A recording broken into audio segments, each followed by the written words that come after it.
So, what's the difference between your reinvention and then remembering who you actually are? It's not wise to try and reinvent what you don't fully understand to begin with, because you need to understand what parts of you need to be kept so you're not accidentally tossing parts of you that you need, that the world needs from you right now. So you begin with that, and then you reinvent the parts that don't fit. Welcome to the FitZen Project, where you are your most important project. This is the podcast for the high-functioning human who can manage a career, a family, a color-coded calendar, and everyone else's emotional emergencies.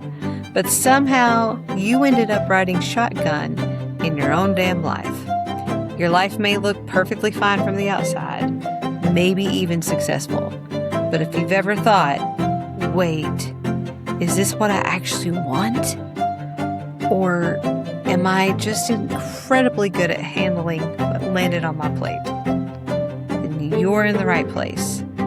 Around here, we use honest conversations, yoga, and project management strategy to help you get out of autopilot, own your shit, and make courageous choices before another 5 years disappear into your to-do list. Because alignment is the new hustle, and you, my friend, are your most important project. Have you ever wondered if the qualities that made you successful are the exact same qualities making you miserable now? Today's guest, Christopher Wesley, calls these patterns survival scripts. The identities we create when we're young to feel protected, accepted, noticed, or in control. And here's where this conversation gets really interesting. Those scripts aren't always bad. Sometimes they help us build successful careers, relationships, businesses, and lives. But eventually, the identity that got us here may not be able to take us where we want to go next. In this episode, Christopher and I explore 3 big questions. How do you recognize when an old survival script is still running your life? How do you separate who you truly are from who you learned you needed to be? And how do you reinvent yourself without throwing away the powerful parts of you that are still worth keeping? If your life looks good on paper but no longer feels like you, this conversation may explain why. Let's go. All right, Christopher Wesley, welcome to the FitZen Project. I'm so excited to have this conversation today. Awesome. Thank you for having me. Yeah, man, I have looked at your website. I've looked up and down your LinkedIn profile, and you just kind of blow me away. I feel like we talk about the same things, but you have such a way to articulate it that is way different than mine. But I would love for you to explain your brand and yourself and what you do for our listeners today. Okay, so I help people get down to the identity level narratives that we live by. You know, we all created this voice in our head that protected us when we were young. And it's not always from trauma. It's not always because we were, abused or neglected. It could be as simple as, you were the one that told jokes to keep your parents from fighting. You were the one that had to come in first place, or people you cared about wouldn't notice you.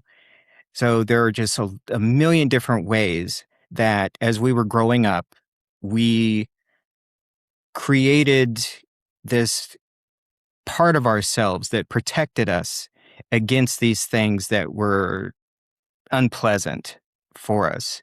And we're still living by those what I call survival scripts. And sometimes they work to our advantage. It's the reason why some people create 7-figure businesses. But it's also sometimes the reason someone gains success in life And then at some point, something shifts and they don't really recognize what happened.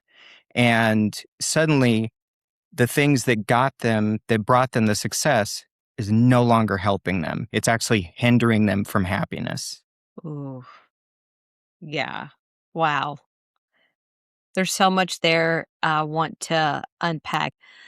So when you have these things that happen to you in childhood and then they kind of reflect your adulthood, but it is those high performers, and that's what kind of drives that success level, and then they feel that emptiness inside.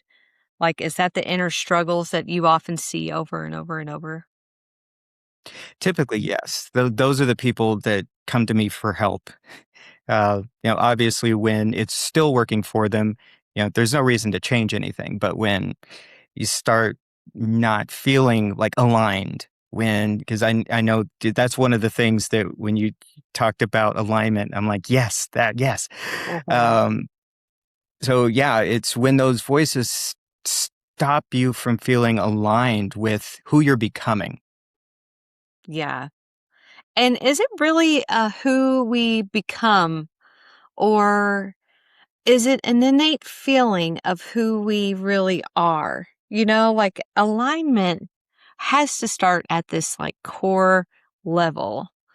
Mhm. And I feel like when we say who we're becoming, it just means it's just out of our reach or not inside of us. But what is it to you with that? It is yes and.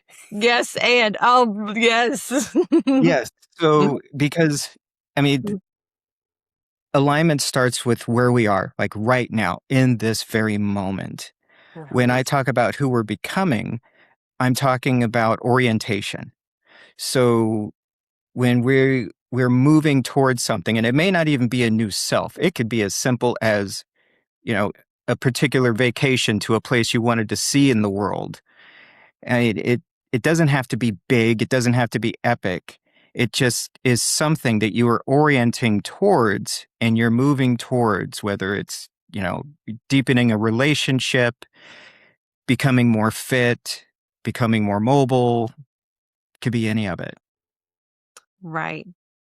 And then with that, I mean, what is it that keeps us stuck from getting to those places? What do you see? What's your trends that you see?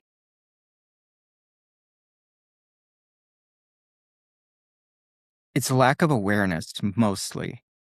Oh yeah. So it's being able to identify when the voice is helping you and when it's not. Because, we're taught to like disregard that voice or to try and override it by things like affirmations. Just if your brain is telling you, I look ugly, just keep telling yourself you look pretty. And that doesn't actually help.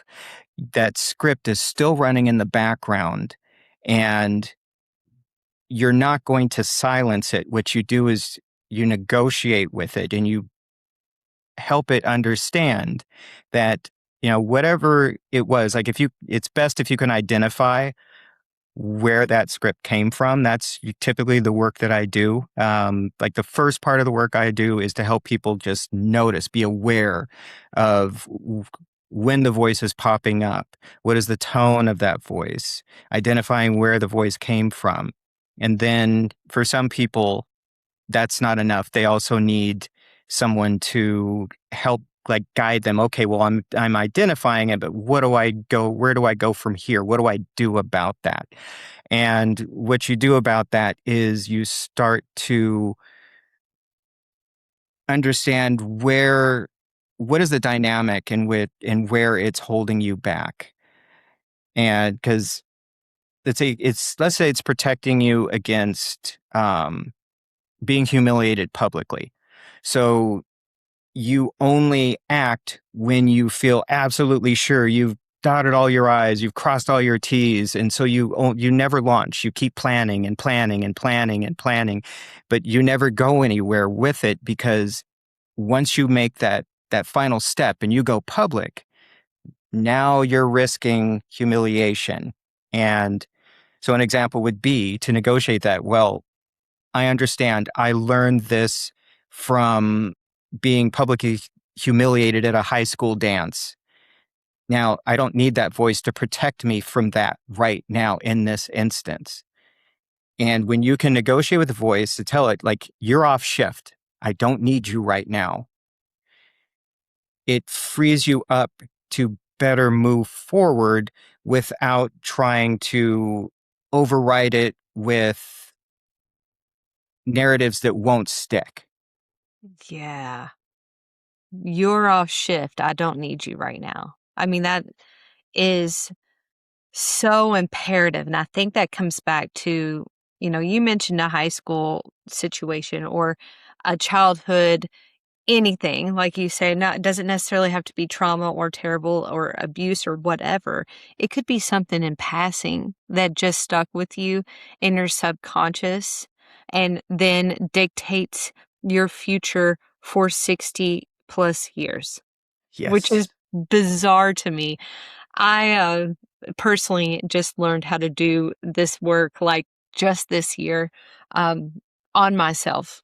And I Mhm. worked with a professional who I've actually had on the podcast, and he did voice technology. And we worked through so many things. And I'm like, how silly for me to have made this connection of something my mom did in passing, not knowing how it was gonna affect me as a five-year-old perspective, and then not knowing as a five-year-old perspective that I was gonna carry this for the next 40 years, right? And Yep. and make it my why of why I am the way I am. And that blows my mind that we as humans, like, we're all just walking around as grown-up toddlers. That's what it feels like. Yeah. And I chalk that up to the fact that we are not taught these things. Yeah, I mean, even in the self-help industry, I mean, I started paying attention to this stuff when I was trying to fix myself as a preteen. yeah. And, because I grew up in a highly abusive situation. Courts took me out of my dad's house when I was 10. Uh, I asked for therapy because I knew I was tore up. But my mom, quote unquote, was not going to pay for someone to tell her it was her fault. Huh, So it took me till about 12 to just say, no one's going to save me. I got to figure stuff out on my own. And that's what I did. I began uh, essentially becoming my own therapist. wow. And in a weird way, I'm grateful that my father wasn't just abusive, that he was actually trying to train me to be like him. So I started reverse engineering the negative tactics that he used to attack others to rebuild myself. Wow. And so, this is like early 80s, early mid 80s when the self-help industry was like really starting to kick in and people are talking about like inner child and this kind of stuff. And it's not something that they talk about. Right. It's motivation, it's mindset, and those things are important. But neither of those can override that voice in your head that is trying to protect you from this thing that happened a long time ago. You're exactly right. Do you think it's talked about now, or is it kind of new still? It feels new. I mean, I happened upon this on accident because I'm Mhm. also, I talk about this stuff, but I also like live it and I approach it from the being a fine artist. This shows up in the way I create Uh-huh. fine art. It shows up in the way I create music. I'm also a musician, music producer, play multiple instruments, and I write fiction. Um, by approaching this type of work from so many different angles and learning the craft of these different mediums is how I really started to like put two and two together for this kind of stuff. Yeah. It's almost like you learned how to honor that part of your history and your story without it allowing to be your identity. Like you created these new things for you through your creation and your outlets. And is that Mhm. what you teach others how to do as well? Yes. Yeah. Yeah, and I typically don't say start with the word reinvention because it's so overused. Mhm. But yeah, when things aren't working right, they're not aligning right, there is like it is becomes necessary to kind of reinvent who you know yourself to be and what's possible for you going forward. Ooh. So what's the difference between your reinvention and then remembering who you actually are?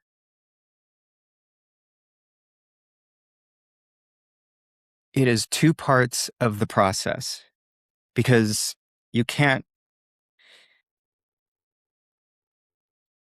it's well, let's just say it's not wise to try and reinvent what you don't fully understand to begin with because you need to understand what parts of you need to be kept so you're not accidentally tossing parts of you that you need, that the world needs from you right now. So you begin with that and then you reinvent the parts that don't fit. So like using myself as an example, we lost our house in one of the California wildfires in January of last year. Mm. That was an identity breaking event. I am not the same person that I was pre-fire in a lot of different respects. But it wasn't enough to just say, okay, well, I need to be the person that does X or Y or Z. I had to take time and process, well, what are the parts of me that survived? What are the parts of me that are barely hanging on that I need to nurture and bring back to health? And understand that before I could really start moving forward with the parts of me that were going to be new. It's Wow. kind of like creating the foundation before building up. Yeah. Think my arm hairs are standing up right now. I mean, I feel that really in on a cellular level. I mean, you it's kind of like stop, start, keep type thing on Yeah. but your actual personality and understanding you as a person and not really the stories that you've been told of how you are or what you should be, but Mhm. how do you like move those things and what everyone else tells you you are?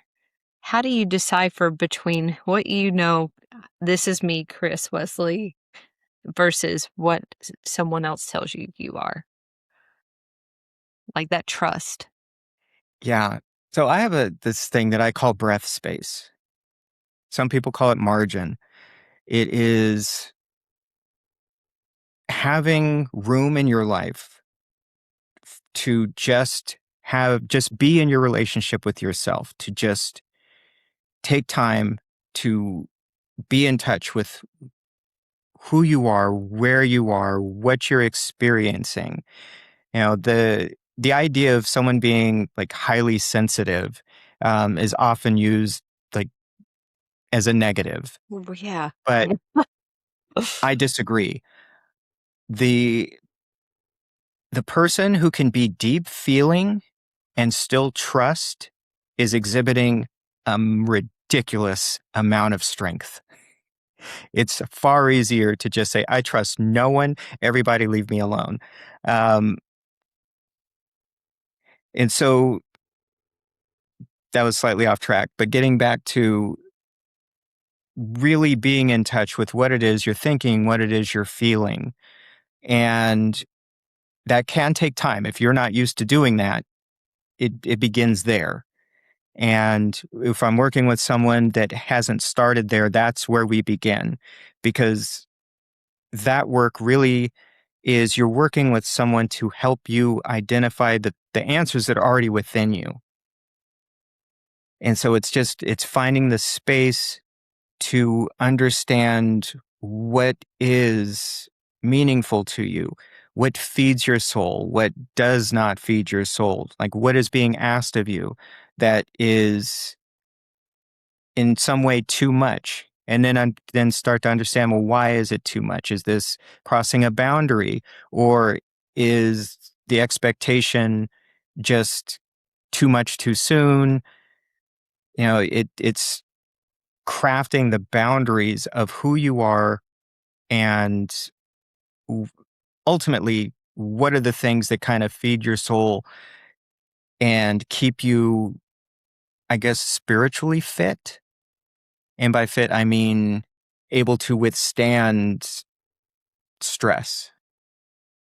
Yeah. Stress, good stress, or stress like, Oh, see, that's the thing. When you're fit, you're really putting yourself in a position to manage either. To manage when you intentionally pick something up, but also manage when you see something dropping and you have to catch it. how hard is it for you to have your clients and they are coming into all of this new awareness about themselves? And you can see, because we can always see what's best from the outside in. How hard is it for you to hold that space without being like, it's right in front of you, lady? Like, come on, it's just because that's a thing. It is a thing, and that is something that I actually consider a me problem That more so than a them problem. Because to your point, you can't force someone to identify something. And I mean, truthfully speaking, I'm not in their head and in their heart. Uh-huh. What seems obvious to me could actually be a misread, because they have information that they're working off of that I don't have access to yet. And it's possible they don't even have access to it yet. There may be something operating in the background that we have to like work our way towards. Um, so I'm not saying I never feel that way, but when I do, that is my first thought. Like, okay, I need to step back and give them the space to figure out, okay, well, where do we need to go next to either help them see what I think they need to be seeing, or help them access the thing that maybe neither of us, either me or potentially neither of us, really has good vision on, to know where to go next. Right. And I think that comes back to that, what you talk about authoring yourself and Yes. authoring your identity. Yeah. 'Cause I mean, we can't hold the pen for other people as, you know, often as I would love to do that. But Yeah. yeah. Me too. Do you think that, we consciously write our identities, or do you think that we're writing other people's stories for the most part that are handed to us? Most of us are living out scripts that other people put in front of us, Wow. especially now. I mean, with social media, I mean, scientists have already named it the algorithmic self. So we grew up. I mean, at least in Western society, I'll speak for Western society. Like growing up in Southern California, I mean, no one ever asked me what was I interested in. Just grew up knowing that the only real profession is, or professions were, to be a doctor or an engineer or a lawyer. And anything outside those things, like, you're you're not really passing muster. You're just kind of floating or whatever. Uh-huh. And so I think for most of us, we grow up in that kind of environment. We're told what to like. This is the sport you should play. These are the interests that you should have. And if not just told outright, we're in environments that that foster that. Like if, I have family members in Texas where football is everything. And, you grow up in an environment where you don't necessarily fit into that. I mean, it's already kind of decided for you to a large extent. So if anyone that's not actually done like this kind of work with intention, yeah, they've not really authored anything for themselves, at least not yet. Right. Do you think there's ever a time where it's too late, or is it never too late to begin? As long as you have breath in your lungs, it's not too late. Yeah. Where do you think that authoring comes from when we start doing the work and start noticing? I mean, you talked about it being for you at 12 and to 14, you picked up your first guitar. Like, how does that uh, come into an adult space? I know you've worked with so many adults. Do you see that come into adults? I would say it begins with permission. So one of the things I've done is I've taught like painting classes to cancer patients and their caregivers. And the goal of the class really isn't to teach them how to paint. The goal of the class, and that I always begin it with that goal, that can we just agree that everything you think you know about being an artist and having talent, all of that stuff, we're leaving outside the door. None of that belongs in here. Because in here, anything you put on the paper, so long as it's honest, it's valid and worthy.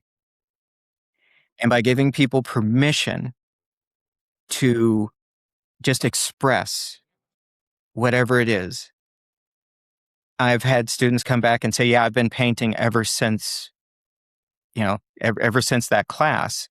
And whether they consciously know it or not, they now have an opportunity to express feelings that they may not have words for, or they may not be able to communicate. Because I mean, if you're the one with cancer and you're having to kind of take care of the people that are supposed to take care of you because they're sad that you may die, I mean, that's a lot of pressure on top of being scared, on top of, everything else you're going through. So now they have an outlet where they can put that stuff somewhere instead of just holding it inside.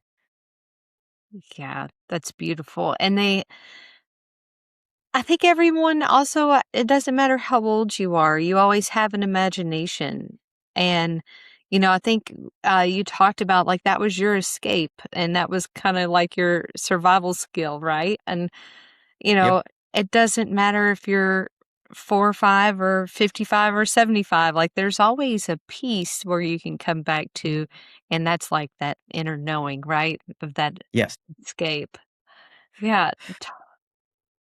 I love that you say that because too many people believe the lie that they do not have imagination. If you solve any problem, it is imagination that you're using to solve that problem. It I think the disconnect is growing up, we're taught that imagination means artistic creativity. Creativity does not have to be artistic. The use of imagination doesn't have to be used to create art. It can be used to figure out, what do you do when you have a flat tire and you don't have cell service to call AAA to come change it for you? Hmm. Yeah. I mean, and then what's the difference between like you're imagining this life you want, you're vision casting it, and then avoiding reality, you know? So there's that construct too. Yeah. Yeah. But I love that you just were like, yeah, it's part of problem solving is imagination. It's literally, and I hate the term think outside of the box. And I'll tell you why, because that's all I heard when I was in elementary school, like, "Just think outside of the box." I'm like, "But I want you to give me the answer." You know? So, but they never gave me the answer. I had to think outside of the box. Blech. But anyway, yeah, I had to use the imagination. But I think what's really fun, and I wanna lead into this because I wanna see what your thoughts are. I took my Mhm. son and my husband, we went to the Cincinnati Museum Center this past weekend, and one of the things I heard in a recording was, "We're innately born curious and explorers of the world." And as I watched my son go through, he's all asking why. He's looking at stuff and touching stuff. And I'm like, he is naturally curious. And then I caught myself all wrapped up in the psychological area of the museum, of the health portion. And I'm like, oh, what's this new mindset? And what's this new meditation practice I could yeah, and I'm like so curious about that. And then my husband's like over there in the space center. But what's cool is all these people that invented all these things, like Neil Armstrong looked at the moon and was like, "I can get there," you know? Yeah. And that's that imagination. So what's that do for you? And how do you see that turn up in working with your line of business? I think there are two parts to that because I mean, there's the part where I'm working with clients, but there's also the part where I consciously put myself in rooms or in conversations with people like you, with people who expand my thoughts, who tell me about things that I didn't know, about topics that I may not have even considered before. Uh, I think that's like the foundation for everything, that staying curious. And depending on what it is you do, and your environment, sometimes that's still frowned upon. That's Yeah. can be frowned upon in offices when you have a new idea about, if we do this, this is actually like a more efficient way to do it. And then maybe the manager is feeling threatened by your initiative. Yeah. Um, but just pushing forward anyhow with intentionally exposing ourselves to new ways of thinking and being patient with people who have ways of thinking that maybe we disagree with, and maybe trying to understand where are they coming from. I think that's like where we are in human history right now. I mean, that is becoming a very, very, actually, I would say it is currently a very important skill to have. Yeah. I personally have had a internal conversation with myself about people who I worked with and work for. And for 90% of my time, I love them and really like them. And then there's that 10% of the time where I'm like, I need you to think like me, and I don't understand why you are not on my level right now, you know? And then I'm like, it takes me about 3 days to then, like, pull myself out of myself and be like, "Oh, yeah, you have totally different upbringing and ways of thoughts and everything else," and, sometimes I'm wrong. And I'm Yep. so I hate to say it. No, but Mhm. this is actually, that's an illustration of what I was talking about like understanding who we are, and what soothes us, what rubs us the wrong way, like being able to reflect enough to understand, like, okay, like this is kind of heading south, and I'm going to need a couple days to recover from this. Mhm. you know these are important things to help you lead an actual joyful life. Yeah. Yeah. And that's just being human. That's not a bad trait. We There's too much black and white that we're being taught, that you're not a good person Thank unless you. you hold to this impossible standards that no one with emotions can actually like meet. Yeah. You know what? I'd love to meet the next fuck up so I can just be like, "Hey, you're not alone." You know? And Yeah. then, like, watch them improve their life and go from 0 to hero, you know? Like, Yeah. that's really what gets me going. I love that. But we're in a world that is built with nothing but messy people with expectations of perfectionism, and I'm like, "What is this?" Yeah, it makes no sense, Christopher. None. Well, it's where we are brought up. When you think about that, when you like kind of butt up against that, it helps to just kind of say, okay, well, where exactly did that come from? I mean, this is a ridiculous way of thinking. Like when I graduated high school, and mind you, I was not a good student in high school. I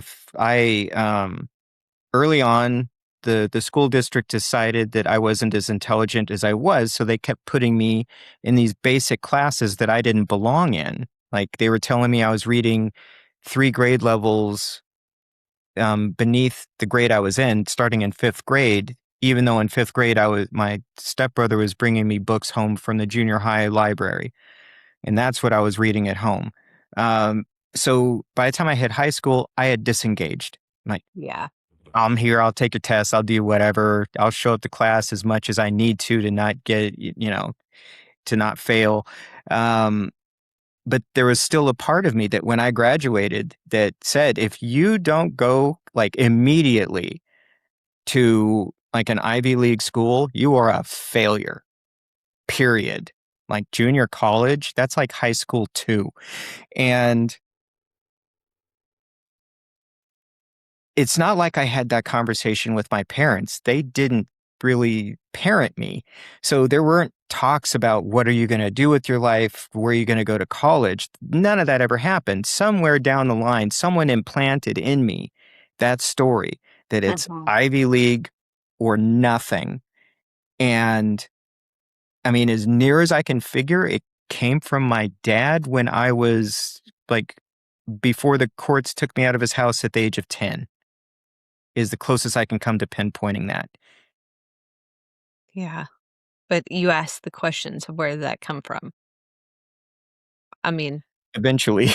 you got to where you needed to understand, and that awareness is what brought this whole visual arts and your whole everything of authoring your own identity into play. Where did you go to college? Just curious. So immediately out of high school, I went to a junior college called Mount Sac, and Mm. that lasted a couple quarters, and that was it until about the age of 29. At age of 29, I got to a point where I was suicidal and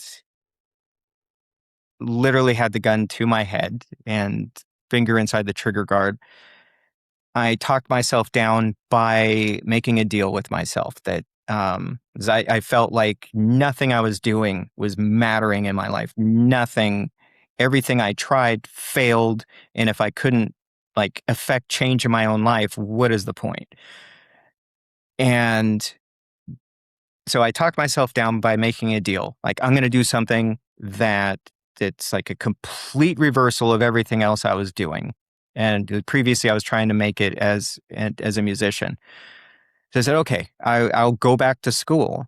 And so I went back to a place called Mount Sierra College, which is a trade school, and got a Bachelor of Science degree in multimedia technology.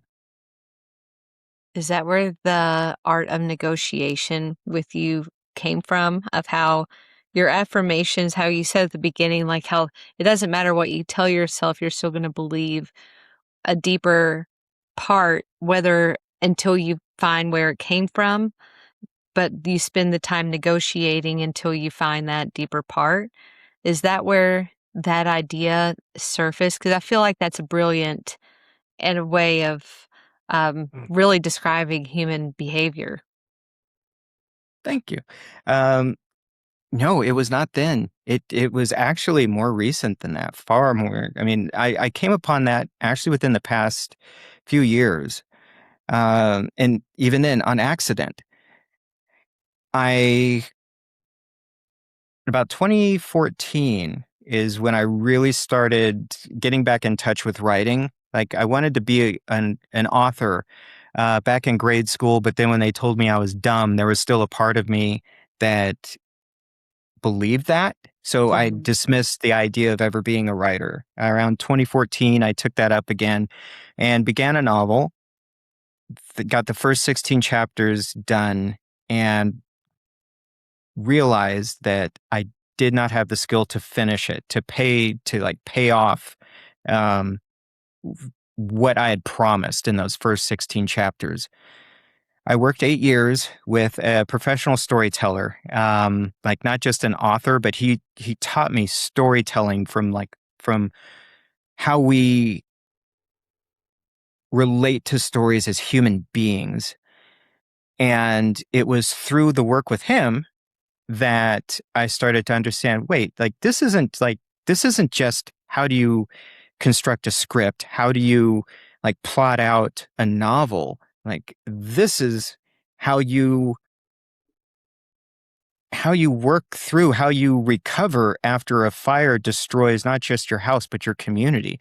This is how you recover when something else happens, when someone in your family commits suicide.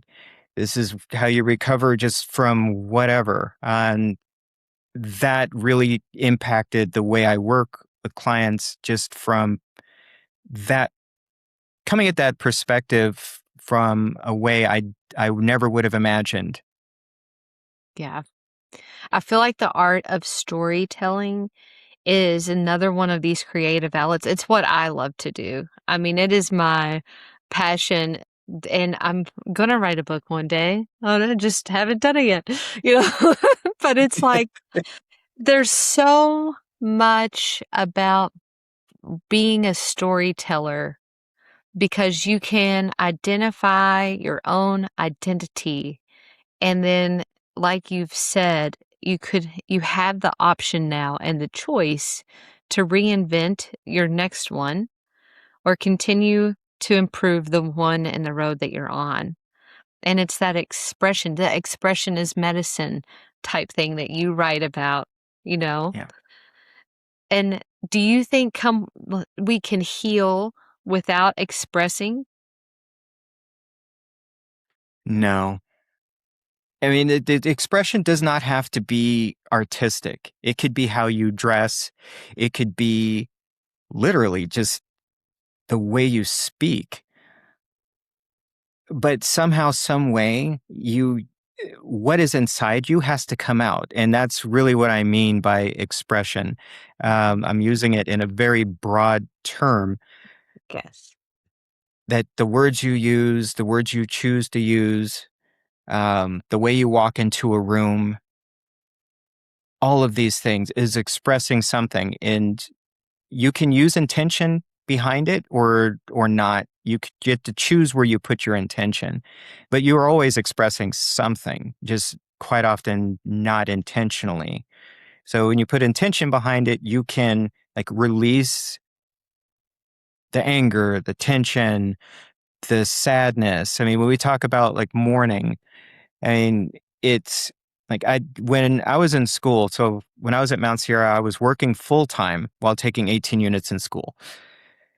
I was averaging round about 3 hours of sleep a night. During that time, um, I knew going in that was going to be rough. So I told myself going in, like the entire time I'm in school, I am not allowed to cry ever. Period. There's no feeling sorry for myself. It's the only way I'll get through. And then one of my sisters got leukemia and passed. I tried to hold that in because I was not allowed to cry and I hadn't graduated yet. That did not work.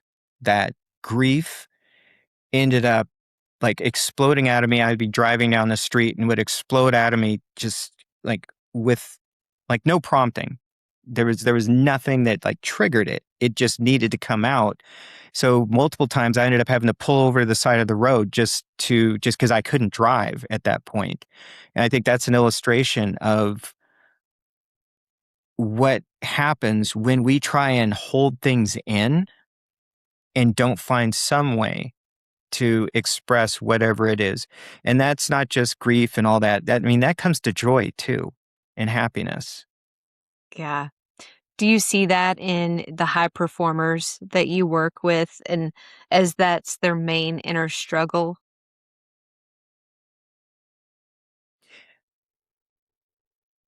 In the sense that sometimes we have discussions about changing the relationship Mhm. with joy and happiness,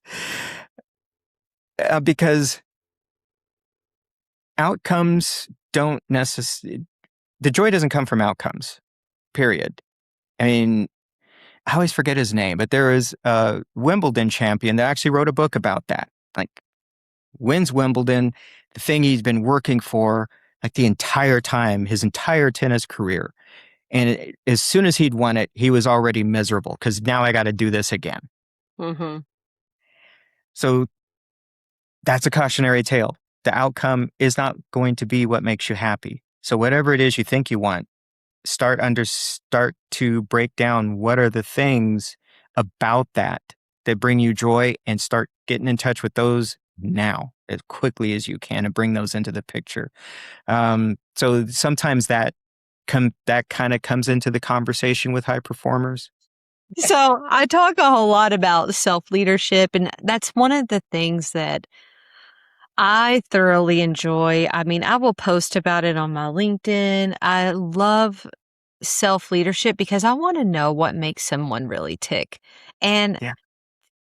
I don't want a bunch of gray suits in front of me, quite frankly, and I don't wanna work for a bunch of suits either. Like, I am a colorful person.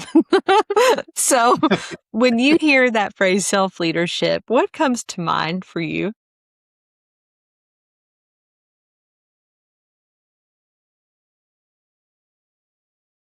Understanding who I am and where I'm going. And it sounds like, to the point you were making earlier, not everybody around us understands that. And in some cases, they may not understand that, maybe like I talked about orientation before, but like when I'm creating, I have a sense of what I'm expressing, but I don't necessarily know what the final thing is going to be when I start it. I may not even know three-quarters of the way in. Uh-huh. I'm feeling my way through it. And then, with the exception of the fiction writing, where there's always a tweak, Mm, uh, but with the fine art, most of these things, there's a point where it's like, there, that's it. Where it is now caused my heart to flutter. We're done. yeah, But I don't know until I get there. And I sometimes other people, they need more surety than that. yeah. And when you've come into this identity and you're, um, the identity of something that we author, right? Yeah. With that type of with great responsibility, quote unquote, comes great power. What is that comes along with holding the pen when you are in that writing of identity? What responsibilities come with that? The first responsibility that I believe is not talked about enough is taking care of yourself. Because by doing that, and I'm not talking in a selfish way, I'm just saying that you give yourself space when you need it. You do the things that just help you stay joyful, help you stay healthy in whichever ways you measure your health. Um, because that's the foundation of everything. You cannot do anything for anyone else when you're completely depleted. And second of all, by doing that, you're actually giving other people around you permission to lead themselves just by doing. You don't even have to talk about it. People will notice quietly what you're doing, how you're carrying yourself, how you react when you need to take the extra time for yourself, responsibilities. And once you've established that, somewhere down the road, you take care of the people and the things that are meaningful to you as you have the energy and the time to do so. Yes. So definitely self first. Like you can't pour from an empty cup. And that's, I would 100% agree with that. And I do think that when you say that out loud, it does sound so selfish, but maybe that's part of the conditioning that we're here to challenge. You Definitely. know? Yeah. Yeah, that's the old script that, It is like, the old script. if you decide, well, I can't listen to what's going on with you right now because I am in massive amount of grief myself. Uh-huh. That is not selfish. Right. I I love that. I live by that. I try to teach that in all my yoga classes. I have, 60-year-olds in there and I'm like, be selfish, like own your time or someone else will, take it back. So, Honestly, though, I mean, that is the world we live in. yeah, it is. So what would you say for the first step on understanding your own identity? What's the one simple thing if someone can do this week?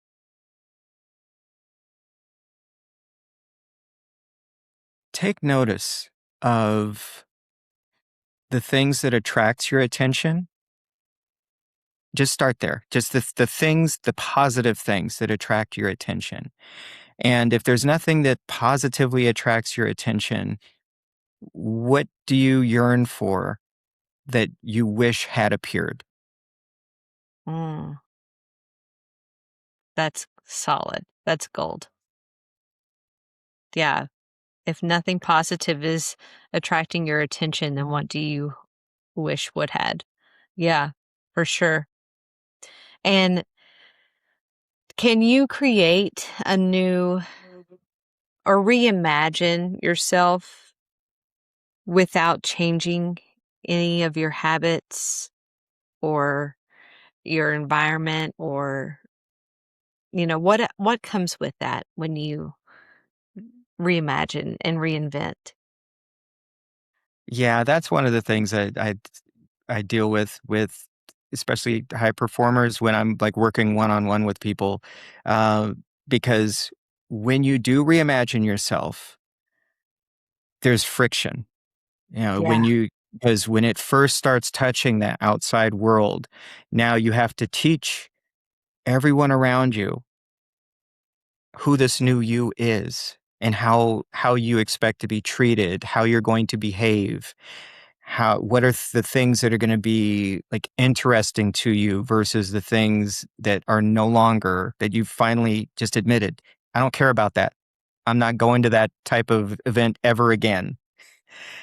So that contact with the outside world is can be difficult for some people. So for that, I would say baby steps.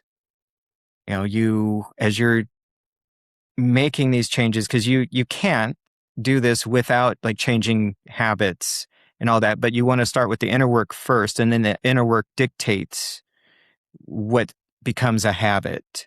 What are the things that are meaningful to you? So if being able to say run a marathon, like the type of shape you need to be in to perform that kind of physical activity is going to dictate what habits you form so Mhm. that you can actually do that.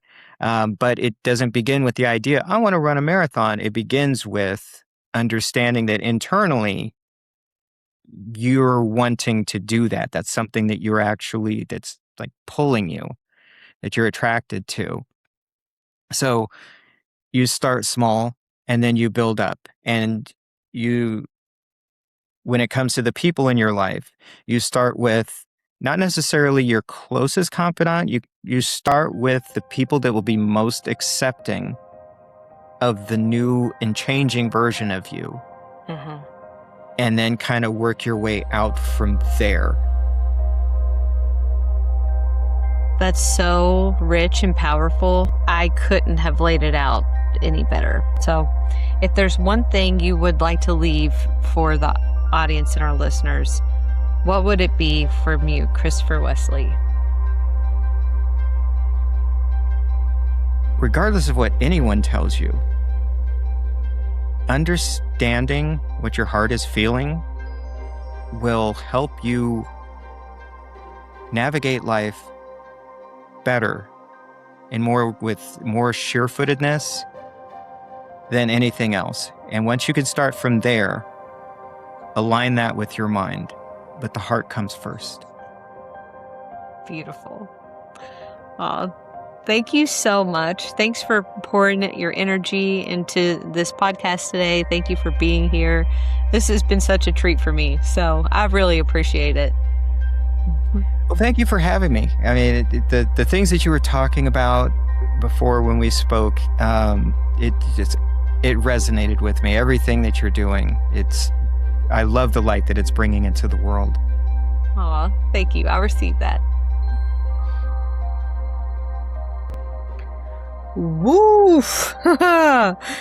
That one will make you question whether your personality is actually your personality or just a collection of coping mechanisms wearing a cute outfit, right? Am I right or am I right? But I don't want you leaving this conversation believing that every successful quality you possess is secretly a problem. That isn't the point, okay? The point is to notice which parts of your identity still belong to you and which ones helped you survive or succeed but have now completed their assignment, okay? And notice which ones are keeping you loyal to a version of yourself you've already outgrown, right? Like, Christopher gave us such a simple place to begin, and that is to notice what positively attracts your attention. And if nothing does, ask yourself what you wish had appeared. That desire is information, right? Like, it's data.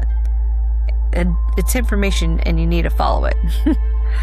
And because awareness without action can become another form of procrastination, I'm not stopping here. I'm not stopping with these conversations anymore. No, I'm creating something new. And the next 2 episodes you will see are FitZen minis, okay?